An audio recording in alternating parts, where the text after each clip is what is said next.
Encore Sogatra. Pourquoi toujours Sogatra? Malgré le coup d'envoi de la Cinquième République, c'est donc face au non-respect des engagements administratifs et financiers suivi de l'actualité de la fusion Sogatra Transup que la coalition de 7 syndicats ont été face à la base le mercredi 19 novembre 2025 pour fixer le cap devant la presse lors d'une assemblée générale décisionnelle à la base de l'exploitation. Ce matin, nous sommes rassemblés ici, 7 syndicats, parce que les problèmes qui sont posés nous concernent, nous tous. Et aujourd'hui, le temps revient au temps.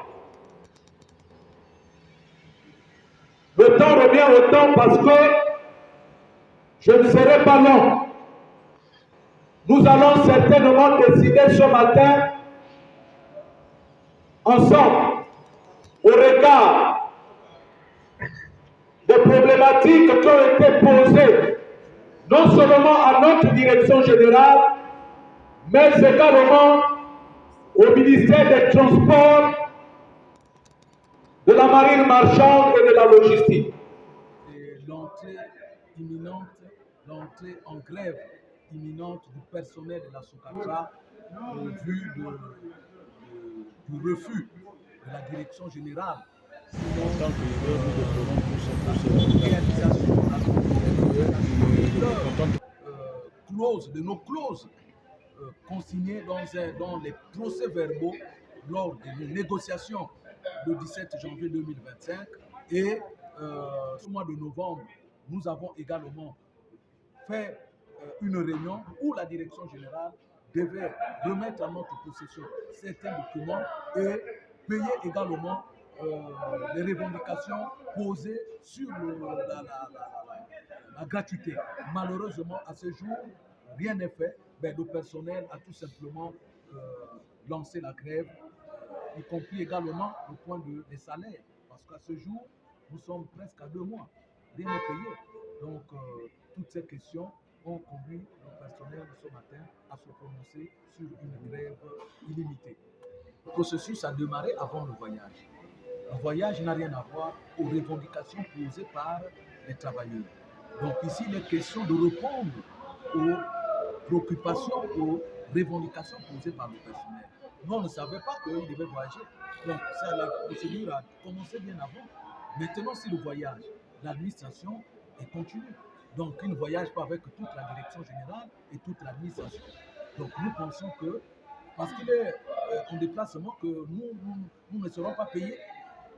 Mais ça n'existe pas. C'est quand le président se déplace. Est-ce que les fonctionnaires gabonais ne sont pas payés? C'est ce que vous voulez nous faire croire? Non, ça n'a rien à voir. Aujourd'hui, nous sommes arrivés au terme des délais que nous avons fixés et conformément aux dispositions légales, nous sommes rentrés en grève.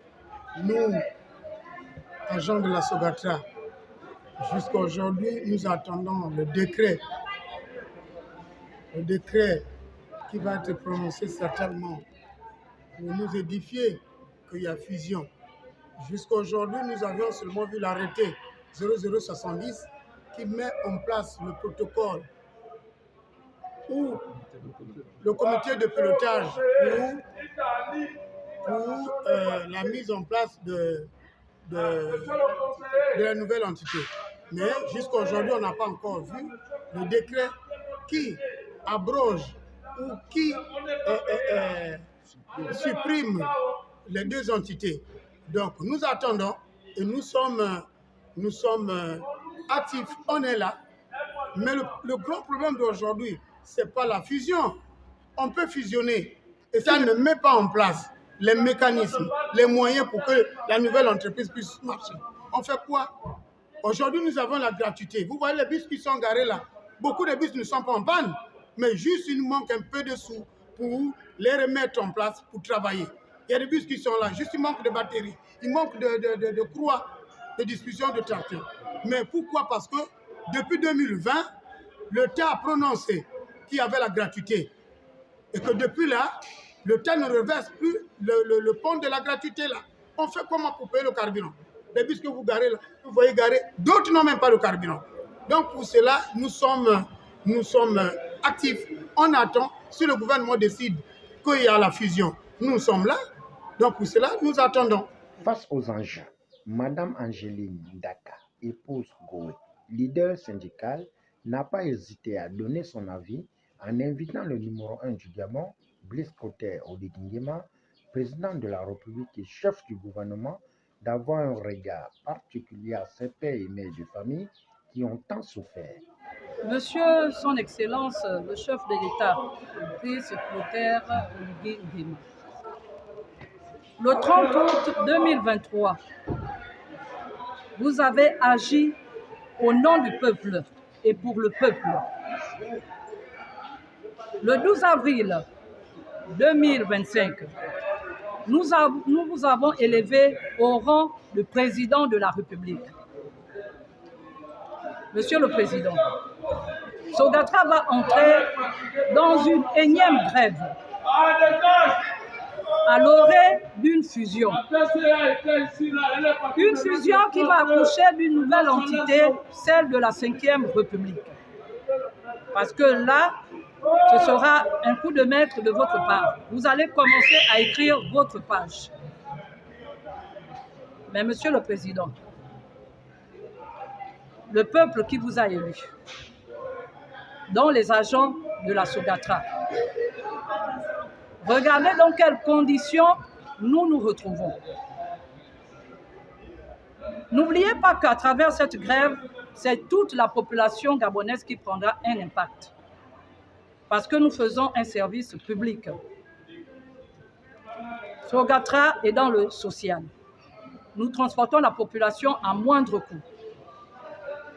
Nous sommes en train de partir de la gratuité progressivement, comme vous nous l'avez instruit, pour revenir au ticket modérateur, pour pallier aux besoins de la population. Mais rendez-vous compte, à l'instar de ce que nous vivons déjà, parce que le coût de la vie, le panier de la ménagère a augmenté. Aujourd'hui, c'est le transport qui est touché. Plus de bus sur le réseau. Pourquoi? Est-ce qu'il ne serait pas bon de pallier d'abord aux difficultés que les deux entités, Sogatra et Transurb, traversent avant de penser à créer une nouvelle entité?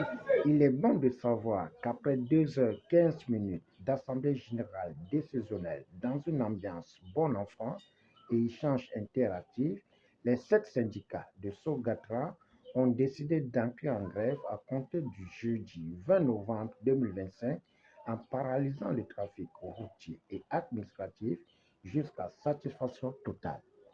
Le service minimum se fera de la manière suivante.